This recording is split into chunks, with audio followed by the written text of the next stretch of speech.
বিজয় মাসে আমাদের গণ অভ্যুত্থানকে অভিনন্দন জানাবার জন্য, আমাদের বিজয় দিবসে যোগ দেবার জন্য ঢাকায় এসছেন পূর্ব তিমুরের রাষ্ট্রপতি, নোবেল শান্তি পুরস্কার বিজয়ী প্রেসিডেন্ট হোসে রামোস হর্তা। তিনি তার দেশের মুক্তিযুদ্ধে নেতৃত্ব দিয়েছেন।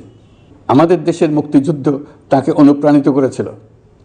2002 সালে পূর্ব তিমুর স্বাধীন রাষ্ট্র হিসেবে প্রতিষ্ঠিত হয়।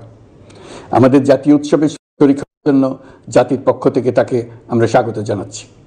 কয়েকদিন আগে ইউরোপীয় ইউনিয়নের 19 জন রাষ্ট্রদূতের সঙ্গে আমার বৈঠক হয়েছে।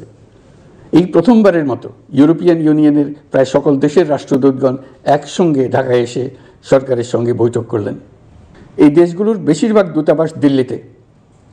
তারা অনেকেই আগে কোনো দিন ঢাকায় আসেননি। এটি একটি ঐতিহাসিক ঘটনা। একত্রে ঢাকায় আসলেন শুধু এই বার্তা দেওয়ার জন্য যে ইউরোপীয় ইউনিয়ন বাংলাদেশকে সর্বোচ্চ সমর্থন ও সহযোগিতা দেওয়ার জন্য প্রস্তুত। অন্তর্বর্তীকালীন সরকারের সংস্কার উদ্যোগ এবং গণতান্ত্রিক পদ্ধতিতে নির্বাচনের প্রক্রিয়ার কথা আমি তাদেরকে জানিয়েছি। সেটিতে তারা পূর্ণ সমর্থন জানিয়েছেন এবং সরকারকে সর্বোচ্চ সহযোগিতা করবেন বলে জানিয়েছেন। বাংলাদেশের বিরুদ্ধে অপপ্রচার এবং ভুল তথ্য প্রচারের বিষয়েও আমি ইউরোপীয় ইউনিয়নের কূটনীতিকদের জানিয়েছি। ইউরোপীয় দেশগুলোর মধ্যে যাদের ভিসা অফিস নয়াদিল্লিতে আছে, তাদেরকে ঢাকা বা অন্য কোনো প্রতিবেশী দেশে ভিসা অফিস নিয়ে আসার জন্য আমি অনুরোধ করেছি। আমি বলেছি, ইউরোপীয় দেশগুলোর বিশ্ববিদ্যালয়ে ভর্তির জন্য অনেক বাংলাদেশি শিক্ষার্থীর ভিসা পেতে সমস্যা হয়। তারা যদি ভিসা সেন্টার ঢাকায় নিয়ে আসেন, তাহলে আমাদের ছেলে মেয়েদের ভোগান্তি কমে যাবে।